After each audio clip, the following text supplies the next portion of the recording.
রিমা মাত্র 2.5 বছর হলো সংসারে এসেছে। বিয়ের কিছুদিন পরে স্বামী রাশেদ প্রবাসে চলে যায়। পরিবারের ভালোর জন্য যাওয়ার সময় রাশেদ প্রতিশ্রুতি দিয়েছিল, তুমি কষ্ট করো না, আমি যত দ্রুত পারি তোমাকে নিজের কাছে নিয়ে যাব।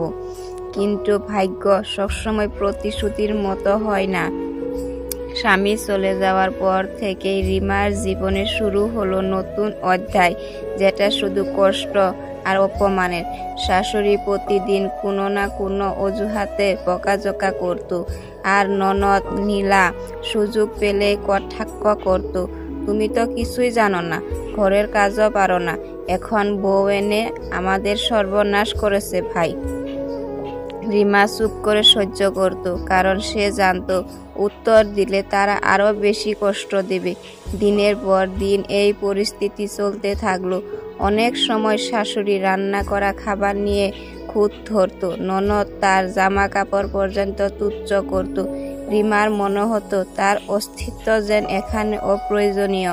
তবু প্রতিদিন রাতে নামাজ শেষে সে আল্লাহর কাছে প্রার্থনা করত, আল্লাহ, আপনি জানেন আমি কারো ক্ষতি করিনি, আমাকে ধৈর্য দিন আর আমার স্বামীকে নিরাপদে রাখুন।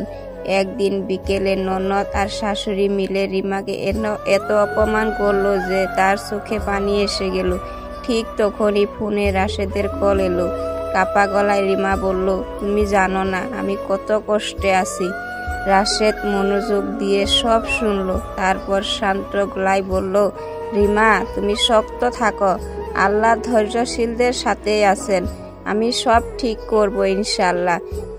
কিছুদিন পর হঠাৎ রাশেদ দেশে ফিরে এলো। সে পরিবারের সবাইকে ডেকে কঠিন গলায় বলল, আমার স্ত্রী আমার ইজ্জত, আমার দায়িত্ব, তাকে আর কষ্ট দিলে আমি চুপ থাকবো না।